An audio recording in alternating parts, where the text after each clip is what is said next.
Hola, buenas noches, bienvenidos a este homenaje a Gabriel García Márquez. Como ustedes saben, murió hace poco tiempo y es una de las voces principales de la literatura en castellano.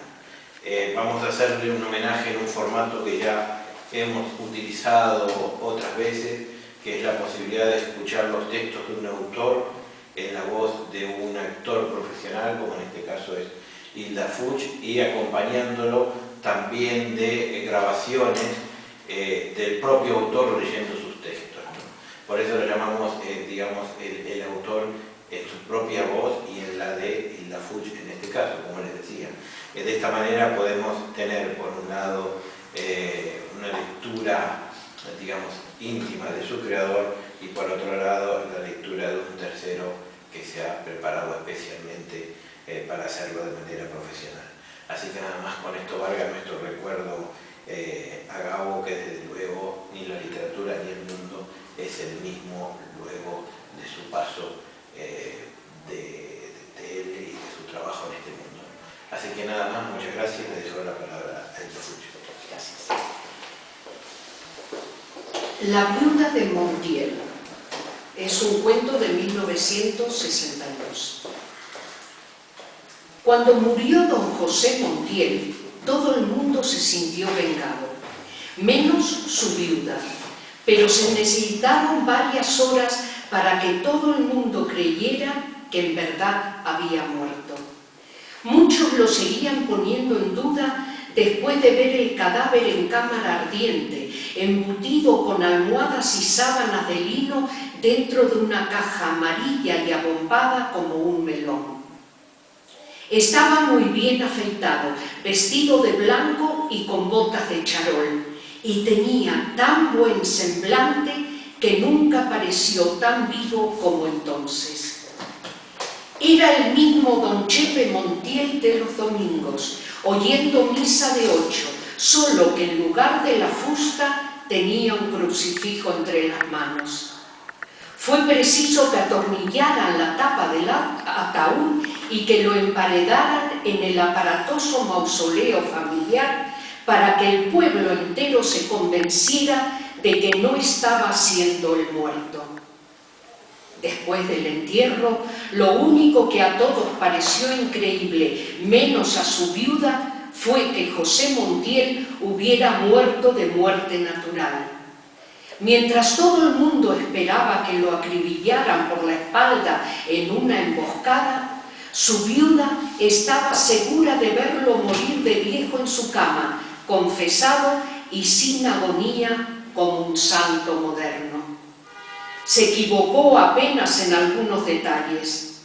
José Montiel murió en su hamaca un miércoles a las 2 de la tarde a consecuencia de la rabieta que el médico le había prohibido. Pero su esposa esperaba también que todo el pueblo asistiera al entierro y que la casa fuera pequeña para recibir tantas flores. Sin embargo, solo asistieron sus copartidarios y las congregaciones religiosas y no se recibieron más coronas que las de la administración municipal. Su hijo, desde su puesto consular de Alemania, y sus 2 hijas desde París, mandaron telegramas de 3 páginas. Se veía que los habían redactado de pie, con la tinta multitudinaria de la oficina de correos, y que habían roto muchos formularios antes de encontrar $20 de palabras. Ninguno prometía regresar. Aquella noche, a los 62 años, mientras lloraba contra la almohada en que recostó la cabeza el hombre que la había hecho feliz, la viuda de Montiel conoció por primera vez el sabor de un resentimiento. Me encerraré para siempre, pensaba. Para mí es como si me hubieran metido en el mismo cajón que José Montiel. No quiero saber nada más de este mundo. Era sincera.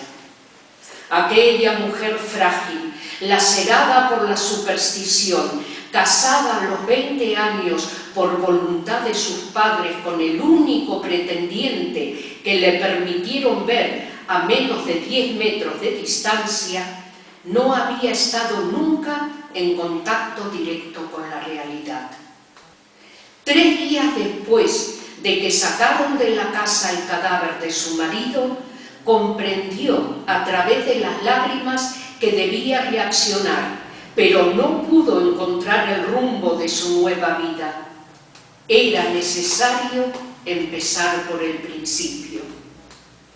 Entre los innumerables secretos que José Montiel se había llevado a la tumba, se fue enredada la combinación de la caja fuerte. El alcalde se ocupó del problema. Hizo poner la caja en el patio, apoyada al paredón, y 2 agentes de la policía dispararon sus fusiles contra la cerradura. Durante toda una mañana, la viuda oyó desde el dormitorio las descargas cerradas y sucesivas ordenadas a gritos por el alcalde. Esto era lo último que faltaba, pensó. 5 años rogando a Dios que se acaben los tiros y ahora tengo que agradecer que disparen dentro de mi casa.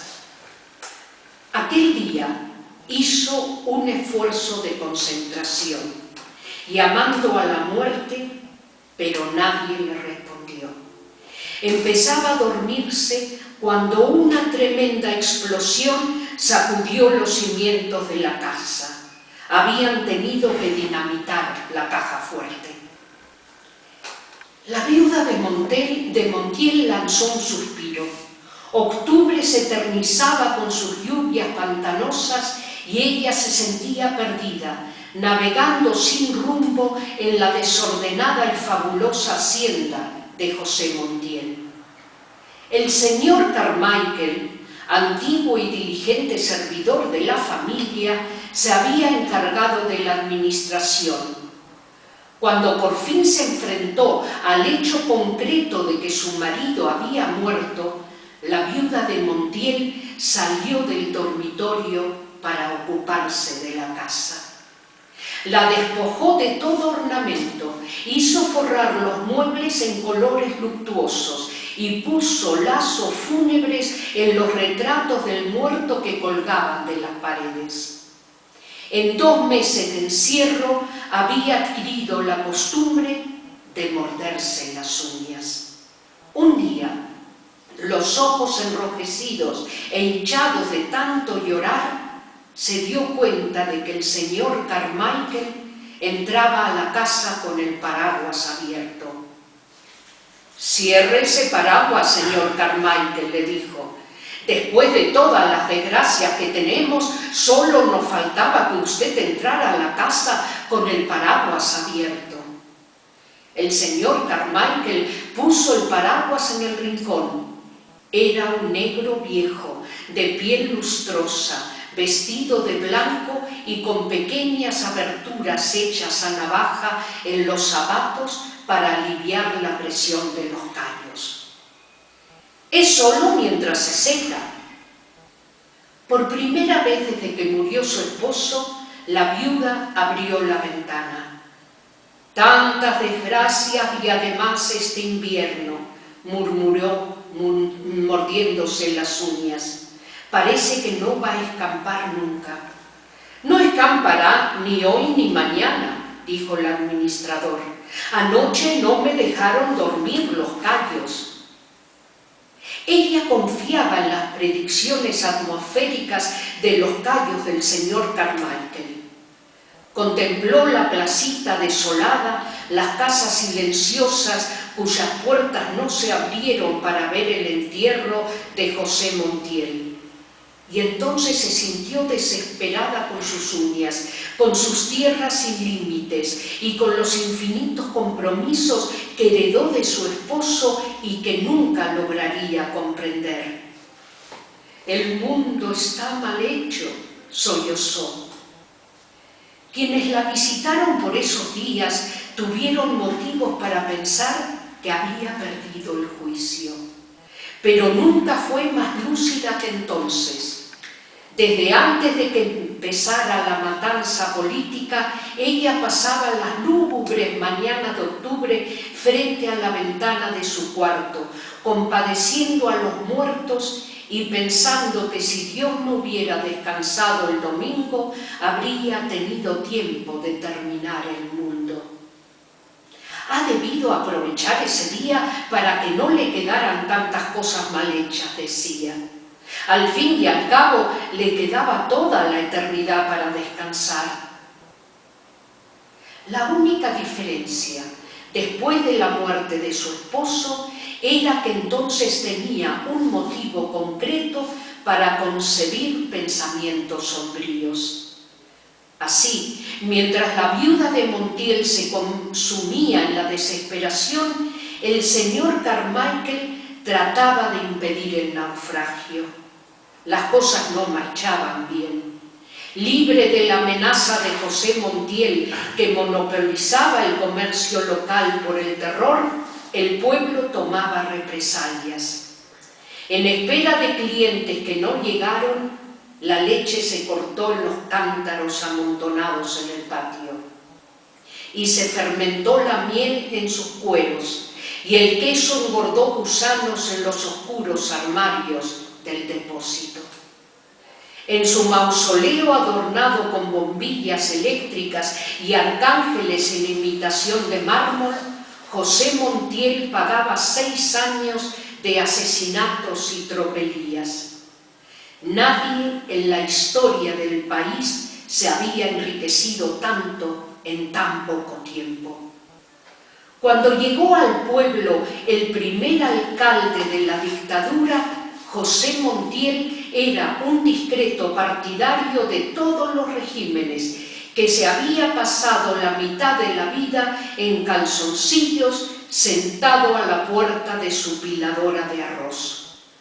En un tiempo disfrutó de una cierta reputación de afortunado y buen creyente, porque prometió en voz alta regalar al templo de San José un San José de tamaño natural si se ganaba la lotería, y 2 semanas después se ganó 6 fracciones y cumplió su promesa.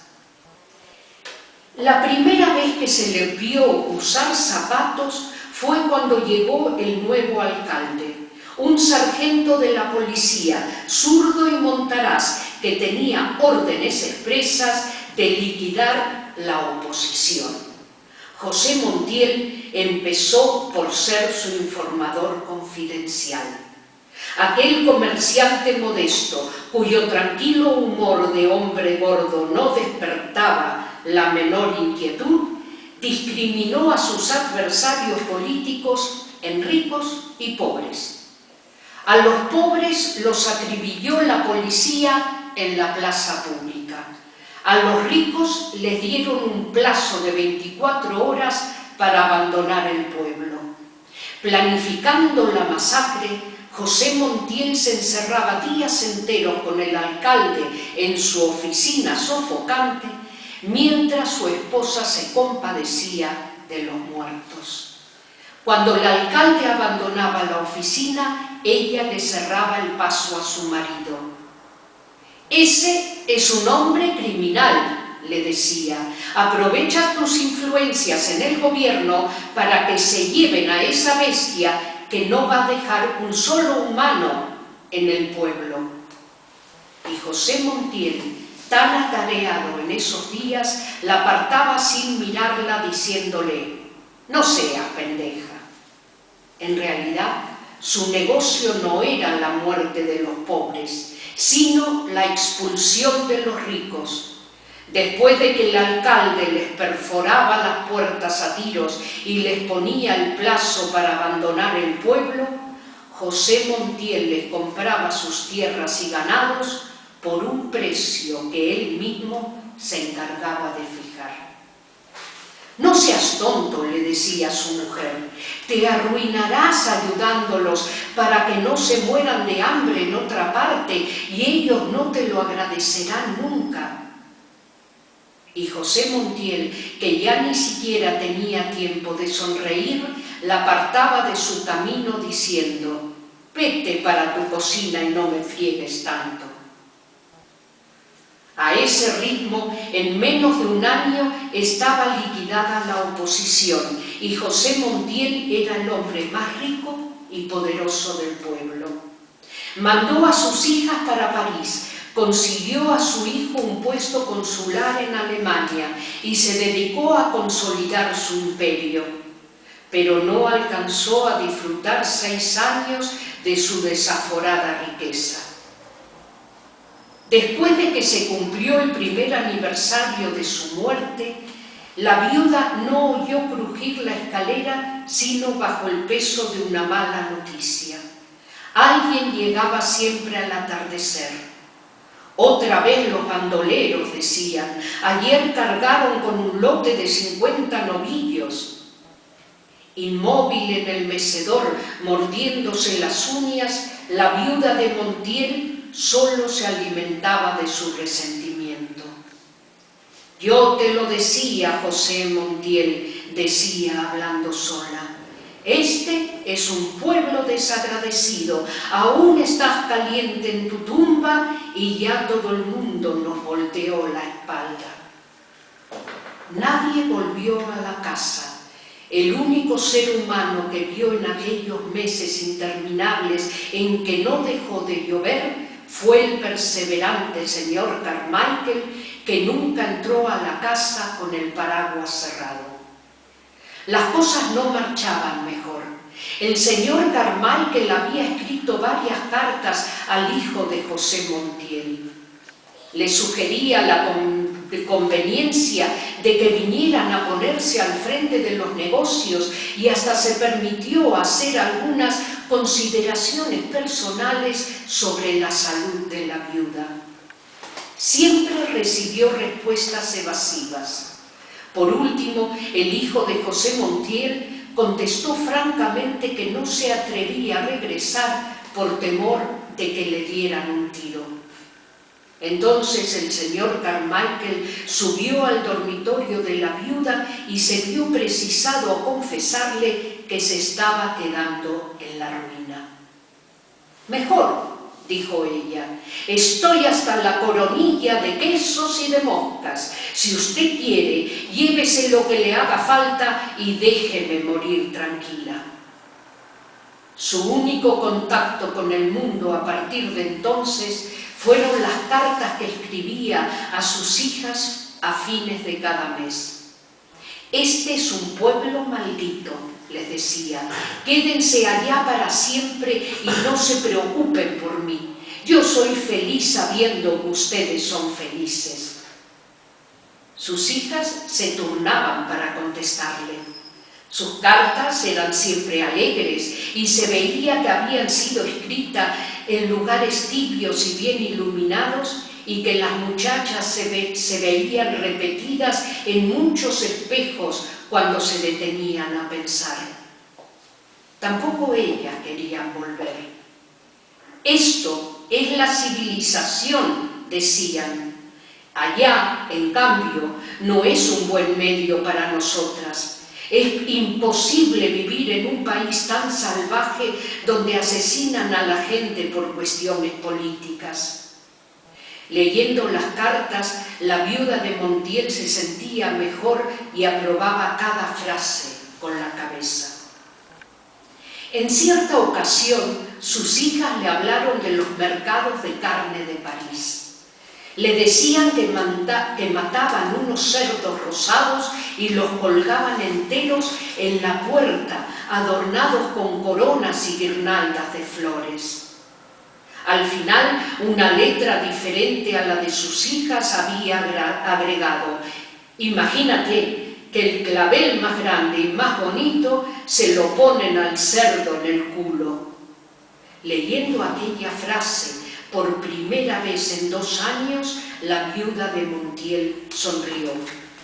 Subió a su dormitorio sin apagar las luces de la casa y antes de acostarse volteó el ventilador eléctrico contra la pared. Después extrajo de la gaveta de la mesa de noche unas tijeras, un cilindro de esparadrapo y el rosario, y se vendó la uña del pulgar derecho irritada por los mordiscos. empezó a rezar, pero al segundo misterio cambió el rosario a la mano izquierda, pues no sentía las cuentas a través del esparadrapo. Por un momento oyó la trepidación de los truenos remotos, luego se quedó dormida con la cabeza doblada en el pecho. La mano con el rosario rodó por su costado y entonces vio a la mamá grande en el patio con una sábana blanca y un peine en el regazo, destripando piojos con los pulgares. Le preguntó: ¿cuándo me voy a morir? La mamá grande levantó la cabeza: cuando te empiece el cansancio del brazo.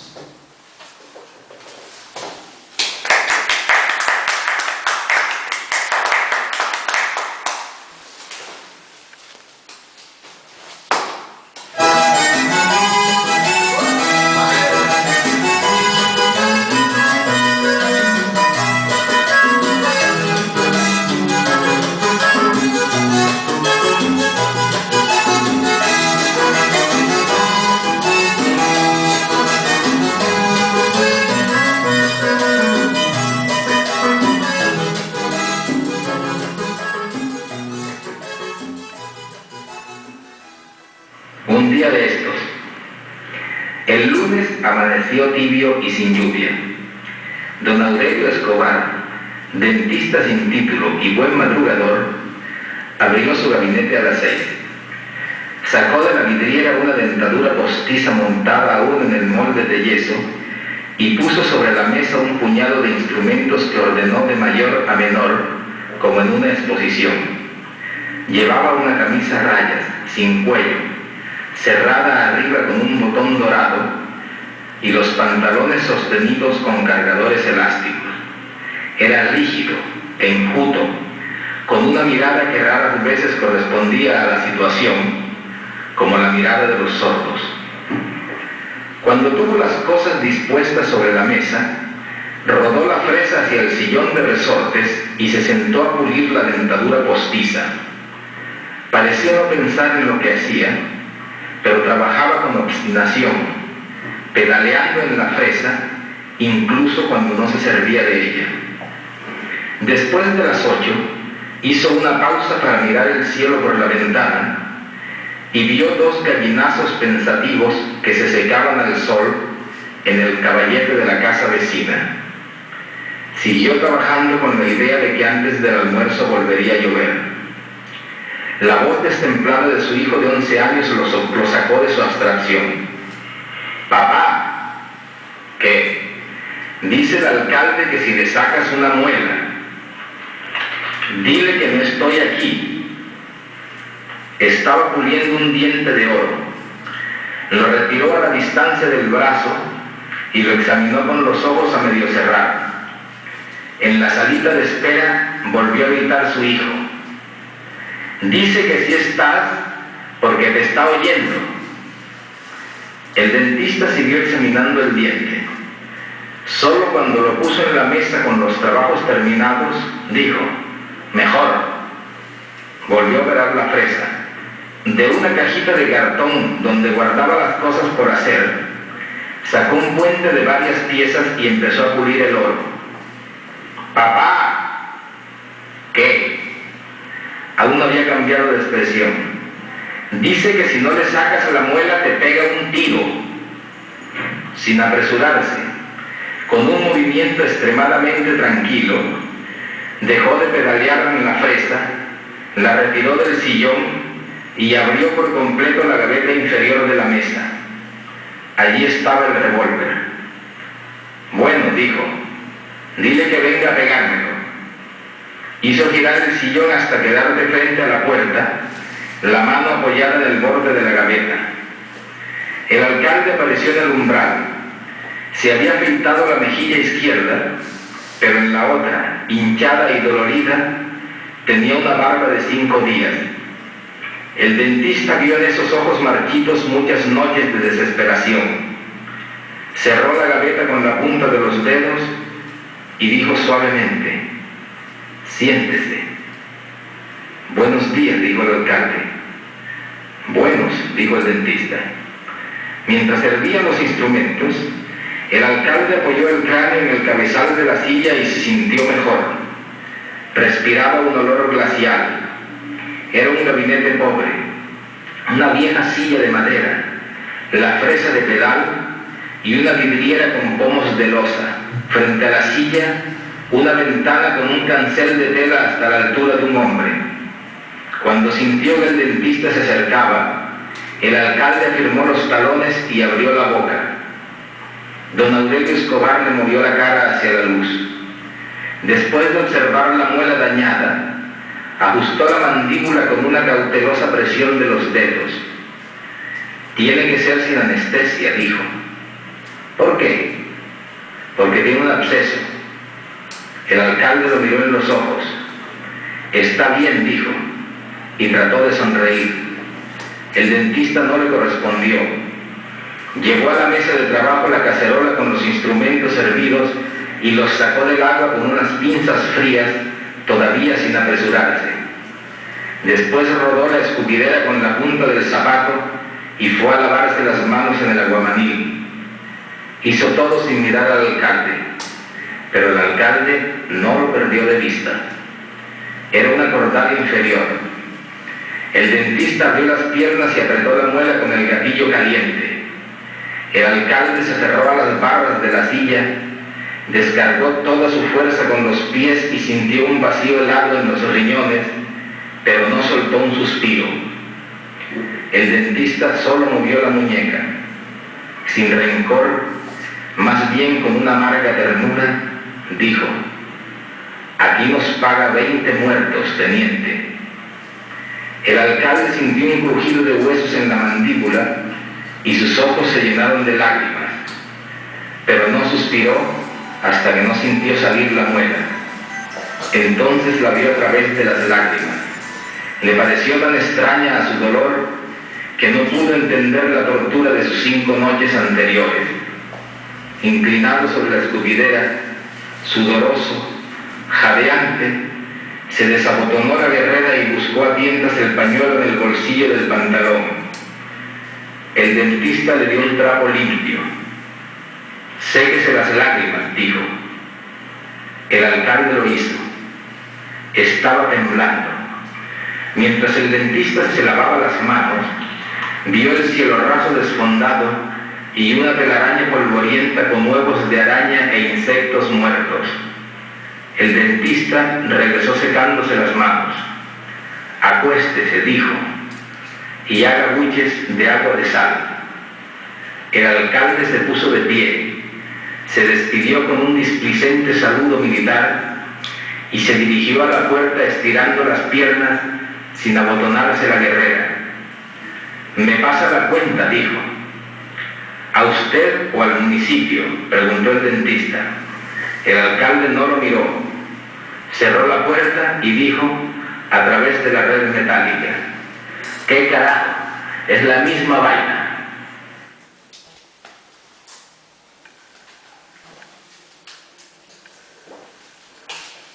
Este cuento es de 1949.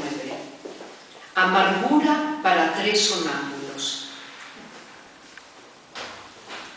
Ahora la teníamos allí, abandonada en un rincón de la casa. Alguien nos dijo, antes de que trajéramos sus cosas, su ropa olorosa, madera reciente, sus zapatos sin peso para el barro, que no podía acostumbrarse a aquella vida lenta, sin sabores dulces, sin otro atractivo que esa dura soledad de cal y canto siempre apretada a sus espaldas. Alguien nos dijo, y había pasado mucho tiempo antes que lo recordáramos, que ella también había tenido una infancia. Quizá no lo creímos entonces, pero ahora, viéndola sentada en el rincón, con los ojos asombrados y un dedo puesto sobre los labios, tal vez aceptábamos que una vez tuvo una infancia y que alguna vez tuvo el tacto sensible a la frescura anticipada de la lluvia y que soportó siempre de perfil a su cuerpo una sombra inesperada. Todo esto y mucho más lo habíamos creído aquella tarde en que nos dimos cuenta que por encima de su submundo tremendo era completamente humana. Lo supimos cuando de pronto, como si adentro se hubiera roto un cristal, empezó a dar gritos angustiados. Empezó a llamarnos a cada cual por su nombre, hablando entre lágrimas hasta cuando nos sentamos junto a ella. Nos pusimos a cantar y a batir palmas, como si nuestra gritería pudiera soldar los cristales esparcidos. Solo entonces pudimos creer que alguna vez tuvo una infancia. Fue como si sus gritos se parecieran en algo a una revelación, como si tuvieran mucho de árbol recordado y río profundo. Cuando se incorporó, se inclinó un poco hacia adelante y todavía sin cubrirse la cara con el delantal, todavía sin sonarse la nariz y todavía con lágrimas, nos dijo: no volveré a sonreír. Salimos al patio, los tres, sin hablar. ¿Acaso creíamos llevar pensamientos comunes? Tal vez pensamos que no sería lo mejor encender las luces de la casa. Ella deseaba estar sola, quizás sentada en el rincón sombrío, tejiéndose la trenza final, que parecía ser lo único que sobreviviría de su tránsito hacia la bestia. Afuera en el patio, sumergidos en el profundo vaho de los insectos, nos sentamos a pensar en ella. Lo habíamos hecho otras veces. Podíamos haber dicho que estábamos haciendo lo que habíamos hecho todos los días de nuestras vidas. Sin embargo, aquella noche era distinto. Ella había dicho que no volvería a sonreír, y nosotros, que tanto la conocíamos, teníamos la certidumbre de que la pesadilla se había vuelto verdad. Sentados en triángulo, la imaginábamos allá dentro, abstracta, incapacitada, hasta para escuchar los innumerables relojes que medían el ritmo marcado y minucioso en que se iba convirtiendo en polvo. Si por lo menos tuviéramos valor para desear su muerte, pensábamos a coro. Pero la queríamos así, fea y glacial, como una mezquina contribución a nuestros ocultos defectos. Éramos adultos desde antes, desde mucho tiempo atrás. Ella era, sin embargo, la mayor de la casa.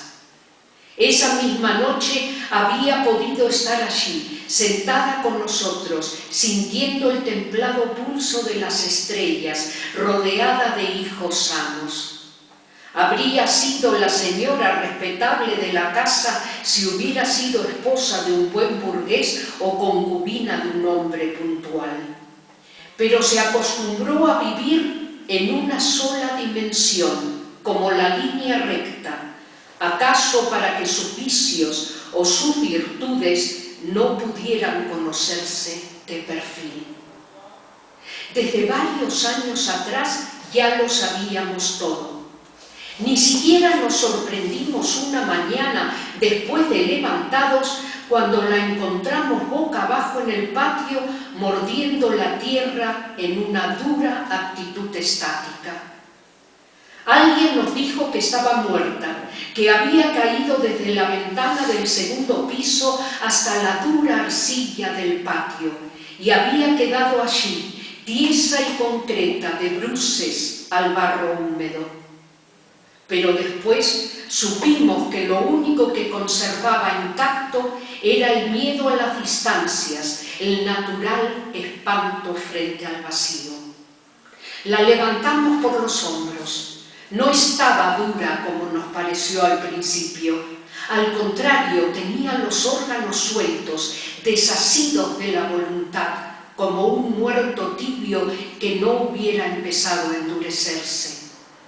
Tenía los ojos abiertos, sucia la boca de esa tierra que debía saberle ya a sedimento sepulcral, cuando la pusimos de cara al sol y fue como si la hubiéramos puesto frente a un espejo. Nos miró a todos con una apagada expresión sin sexo, que nos dio, teniéndola ya entre los brazos, la medida de su ausencia.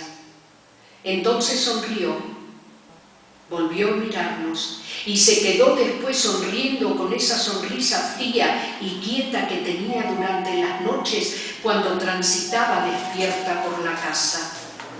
Dijo que no sabía cómo llegó hasta el patio. Dijo que había sentido mucho calor, que estuvo oyendo un grito penetrante, agudo, que parecía, así lo dijo, dispuesto a tumbar la pared de su cuarto, y que ella se había puesto a recordar las oraciones del domingo con la mejilla apretada al piso de cemento. Sabíamos, sin embargo, que no podía recordar ninguna oración, como supimos después que había perdido la noción del tiempo, cuando dijo que se había dormido, sosteniendo por dentro la pared que el grillo estaba empujando desde fuera, y que estaba completamente dormida cuando alguien, cogiéndola por los hombros, apartó la pared y la puso a ella de cara al sol. Aquella noche sabíamos sentados en el patio que no volvería a sonreír. Quizá nos dolía anticipadamente su seriedad inexpresiva, su oscuro y voluntarioso vivir arrinconado. Nos dolía hondamente, como nos dolió el día que la vimos sentarse en el rincón donde ahora estaba, y le oímos decir que no volvería a deambular por la casa. Al principio no pudimos creerla.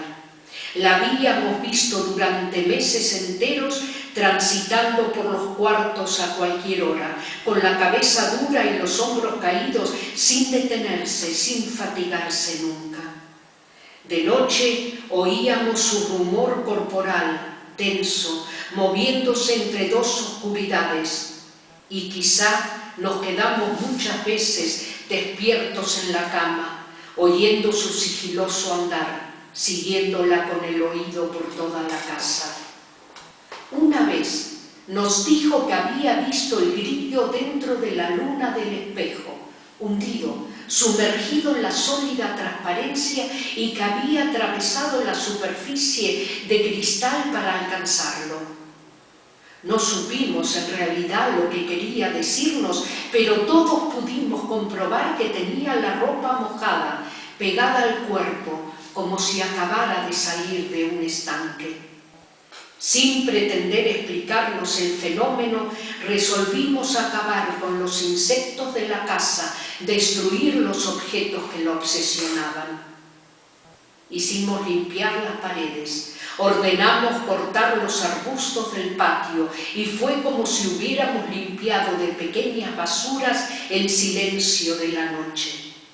Pero ya no la oíamos caminar, ni la oíamos hablar de los grillos, hasta el día en que, después de la última comida, se quedó mirándonos, se sentó en el suelo de cemento, todavía sin dejar de mirarnos, y nos dijo: «Me quedaré aquí sentada». Y nos estremecimos, porque pudimos ver que había empezado a aparecerse algo que era ya casi completamente como la muerte.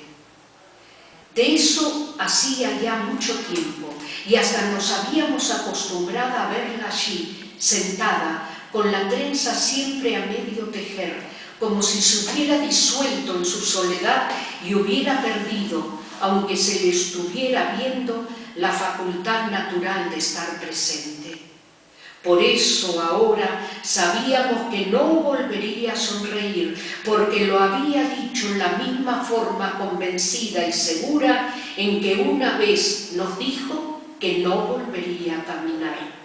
Era como si tuviéramos la certidumbre de que más tarde nos diría: «No volveré a ver», o quizá «no volveré a oír». y supiéramos que era lo suficientemente humana para ir eliminando a voluntad sus funciones vitales, y que espontáneamente se iría acabando sentido a sentido hasta el día en que la encontráramos recostada a la pared, como si se hubiera dormido por primera vez en su vida. Quizá faltaba mucho tiempo para eso, pero los tres, sentados en el patio, habríamos deseado aquella noche sentir su llanto afilado y repentino, de cristal roto, al menos para hacernos la ilusión de que habría nacido un niño dentro de la casa, para creer que había nacido nueva.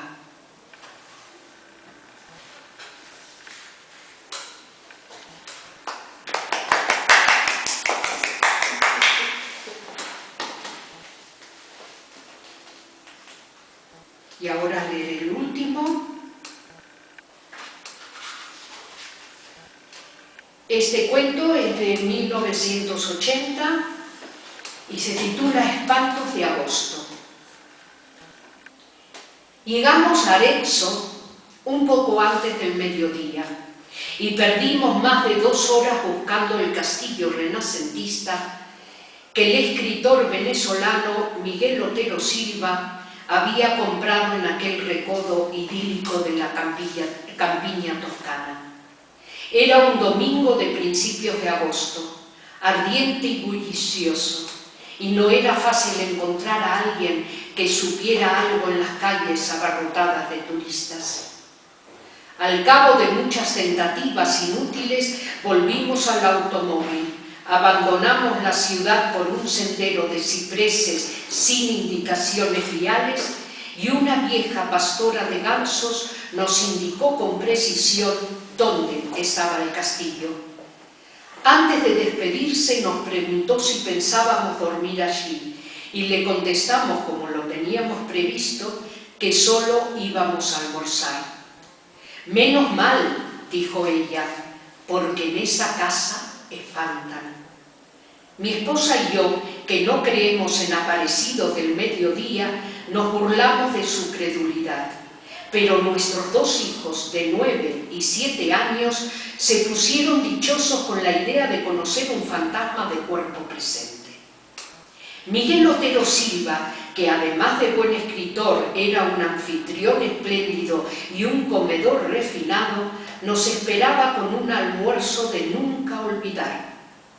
Como se nos había hecho tarde, no tuvimos tiempo de conocer el interior del castillo antes de sentarnos a la mesa, pero su aspecto desde fuera no tenía nada de pavoroso y cualquier inquietud se disipaba con la visión completa de la ciudad desde la terraza florida donde estábamos almorzando.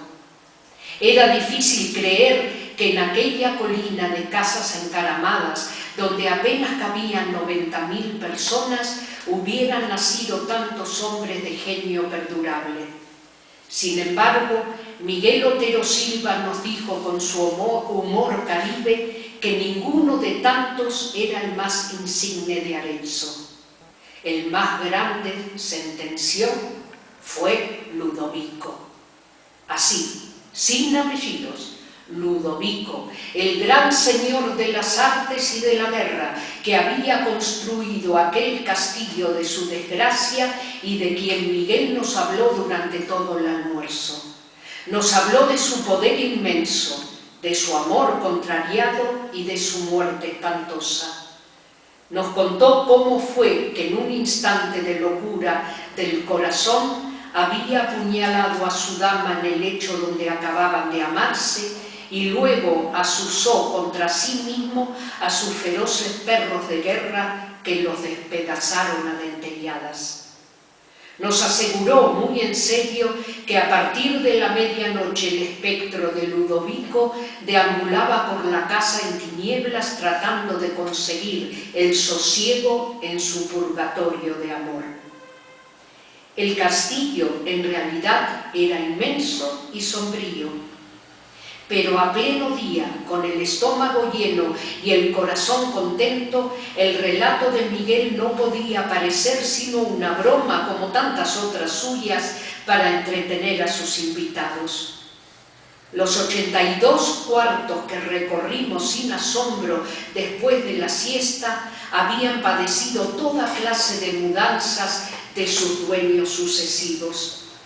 Miguel había restaurado por completo la planta baja y se había hecho construir un dormitorio moderno con suelos de mármol e instalaciones para sauna y cultura física, y la terraza de flores intensas donde habíamos almorzado. La segunda planta, que había sido la más usada en el curso de los siglos, era una sucesión de cuartos sin ningún carácter, con muebles de diferentes épocas abandonados a su suerte. Pero en la última conservaba una habitación intacta por donde el tiempo se había olvidado de pasar. Era el dormitorio de Ludovico. Fue un instante mágico.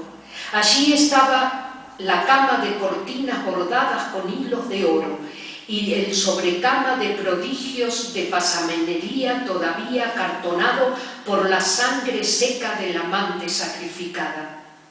Estaba la chimenea con las cenizas heladas y el último leño convertido en piedra.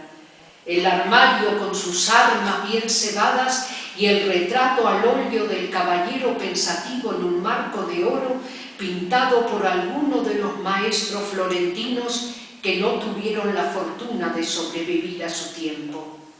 Sin embargo, lo que más me impresionó fue el olor de fresas recientes que permanecía estancado sin explicación posible en el ámbito del dormitorio.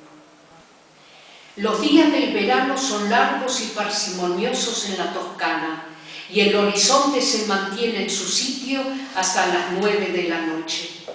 Cuando terminamos de conocer el castillo eran más de las 5, pero Miguel insistió en llevarnos a ver los frescos de Piero de la Francesca en la iglesia de San Francisco. Luego nos tomamos un café bien conversado bajo las pérgolas de la plaza, y cuando regresamos para recoger las maletas encontramos la cena servida, de modo que nos quedamos a cenar. Mientras lo hacíamos bajo un cielo malva con una sola estrella, los niños prendieron unas antorchas en la cocina y se fueron a explorar las tinieblas en los pisos altos. Desde la mesa oíamos sus galopes de caballos herreros por las escaleras, los lamentos de las puertas, los gritos felices llamando a Ludovico en los cuartos tenebrosos. Fue a ellos a quienes se les ocurrió la mala idea de quedarnos a dormir. Miguel Otero Silva los apoyó encantado y nosotros no tuvimos el valor civil de decirles que no. Al contrario de lo que yo temía, dormimos muy bien, mi esposa y yo en un dormitorio de la planta baja y mis hijos en el cuarto contiguo. Ambos habían sido modernizados y no tenían nada de tenebrosos. Mientras trataba de conseguir el sueño, conté los 12 toques insomnes del reloj de péndulo de la sala y me acordé de la advertencia pavorosa de la pastora de gansos.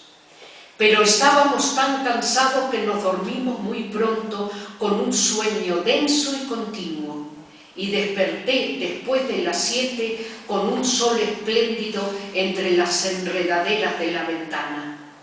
A mi lado, mi esposa navegaba en el mar apacible de los inocentes. ¡Qué tontería!, me dije, que alguien siga creyendo en fantasmas por estos tiempos.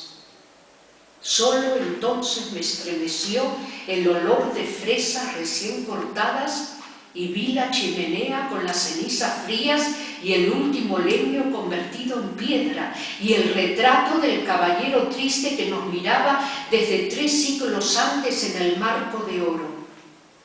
Pues no estábamos en la alcoba de la planta baja donde nos habíamos acostado la noche anterior, sino en el dormitorio de Ludovico, bajo la cornisa y las cortinas polvorientas y las sábanas empapadas de sangre todavía caliente de su cama maldita.